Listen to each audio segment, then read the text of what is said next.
Приветствую, уважаемые натуралисты! С вами канал ЗУ. Мы собираем большую видеоэнциклопедию про все виды животных планеты. Любите природу вместе с нами. Подписывайтесь и ставьте лайки. Они помогают узнать о мире животных большему количеству людей. Все мы любим котиков. Даже американское военное спецподразделение решило назваться в честь котиков, но не простых, а морских, за что обыкновенным тюленям такие почести и уважения. Давайте разбираться. Встречайте морских котиков, подсемейство ушастых тюленей. Морской котик – это вам не милый жонглер мячиками из дельфинария. Не зря же в его честь назвали военно-морские силы США, а суровый и безжалостный, как и земли, на которых он обитает,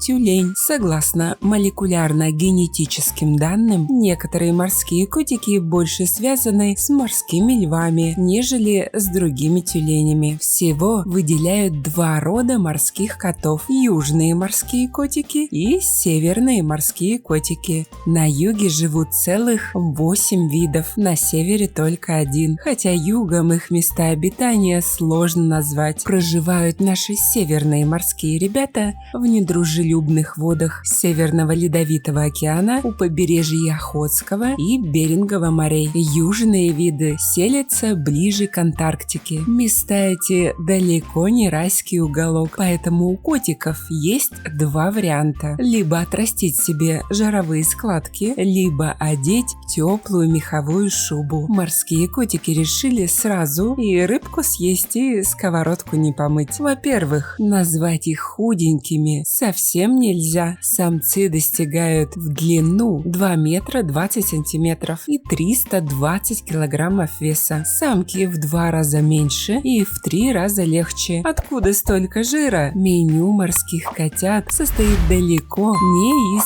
диетических продуктов. В открытом плавании ушастые тюлени ловят жирную рыбу, а на лежбищах высококалорийных моллюсков и ракообразных. Ну а во-вторых, поскольку даже таких объемных форм недостаточно, чтобы не замерзнуть в ледяных водах, морской котик решил обзавестись еще и шубкой. Мех этих тюленей настолько плотный, что при погружении под воду между шерстинками скапливаются пузырьки воздуха, гидроизолируя тело и не давая морскому котику замерзнуть. Кстати, из-за такой шикарной шубы шкуру морских котиков называют пушным золотом. Из-за нее их долгое время истребляли. Лишь в 1955 году охота на этих зверей была запрещена. Но и это еще не все. Нрав у военно-морских сил тоже должен быть суровым. Морские котики бывают лишь 5 месяцев в году, с декабря по апрель, спокойными. В это время животинки спокойно плескаются себе в морях-океанах небольшими группками и отжираются рыбкой. Однако все меняется, когда наступает май, и наевшиеся мужчинки выбираются на сушу. Перед ними стоит 2 главных задачи. Во-первых, им надо выбить лучший участок, надавав лещей всем приплывшим самцам в округе, ведь на свою территорию кавалер будет приглашать самочек. Во-вторых, разрулить отношения с сивучами, гигантскими морскими львами, которые больше морских котиков в 3 раза. Кстати, про морских львов тоже есть ролик. Ищите его в плейлисте «Морские и речные обитатели». Сивучи приплывают на лежбище в то же время и в то же место, и по тем же причинам, что и котики. Поэтому для того, чтобы отбить свое место под солнцем, нашим морским пиратикам придется повыяснять отношения со всеми своими ластоногими соседями. Как же морские котики справляются с такой махиной, как морской лев? Свои территории они отбивают ловкостью и численностью. Обычно на одного сивуча нападает сразу 2-5 котиков. Но и это еще не все. Брутальные мужские бои за территорию – это так себе цветочки, ведь через месяц на пляж высаживается женская бригада, готовая к продолжению рода. Тут тут-то и начинается массовая бойня. Места мало, а разъяренных котиков может быть до нескольких десятков тысяч. Поэтому из лежбища остров превращается в гладиаторскую арену. Мужчины устраивают ожесточенные драки за гаремы из 20-30, а порой и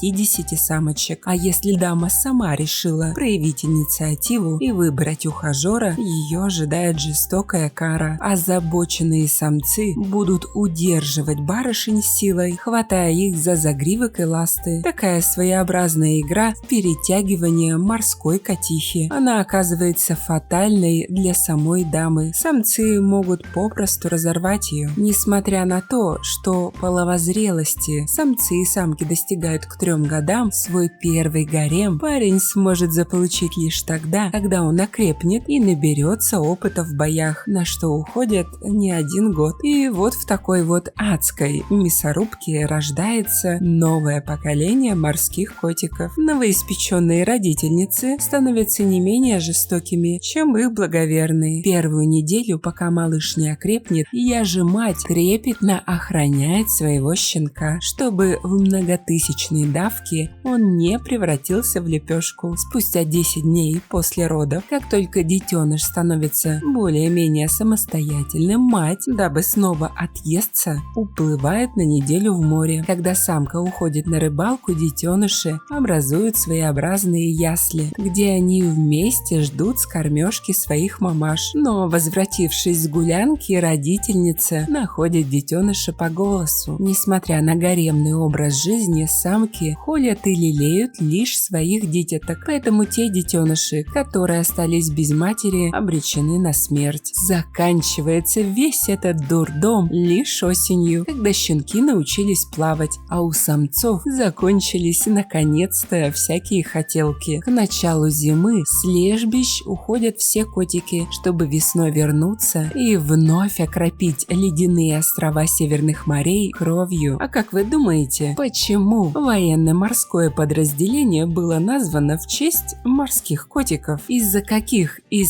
вышеперечисленных качеств? Напишите свое мнение в комментах.